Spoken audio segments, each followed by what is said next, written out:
एक आईफोन ने एक हंसते-खेलते परिवार को खत्म कर दिया। जी हाँ, महाराष्ट्र के छत्रपति संभाजी नगर से मामला निकलकर सामने आया है, जहाँ पर एक 19 साल का लड़का जिसका नाम कुणाल था, वो किसी तरह ज़िद करके अपने माता-पिता से आईफोन ले लेता है। उसके पिता उसकी ज़िद को पूरा करके उसे आईफोन दिलवा देते हैं, किश्तों पर ये आईफोन खरीदा जाता है। उसके पिता एक ड्राइवर हैं और माँ हाउसवाइफ थी।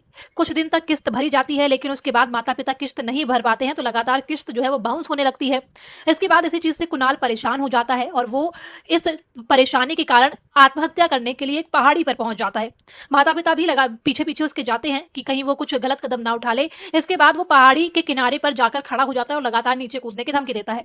पिता किसी तरह उसके पास पहुंचते हैं और उसको बचाने की कोशिश करते हैं, लेकिन किसी तरह से दोनों का बैलेंस बिगड़ जाता है और दोनों पहाड़ी से नीचे गिर जाते हैं और उसी टाइम बाप और बेटे दोनों की मौत हो जाती है।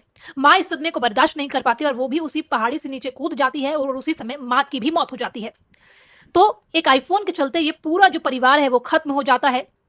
कुणाल जो है वो 10th में था और 10th में उसके अच्छे नंबर आए थे, पढ़ने में वो अच्छा था, नीट की तैयारी कर रहा था और जिसके बाद उसने आईफोन की ज़िद की थी। उसके पिता ने किसी तरह से उसे आईफोन दिला के उसकी ज़िद पूरी की थी।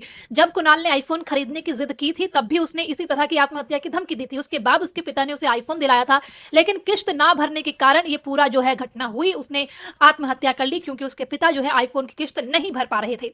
इसलिए आप भी ध्यान रखिए कि आप अपने बच्चे की कौन-सी ज़िद पूरी कर रहे हैं, कौन-सी नहीं कर रहे हैं, क्या उनके लिए सही है, क्या उनके लिए सही नहीं है। ये माता-पिता को समझने की ज़रूरत है, क्योंकि बच्चे की हर ज़िद पूरी करने से कई बार इसी तरह के नतीजे जो हैं वो हमारे सामने निकल कर सामने आते हैं।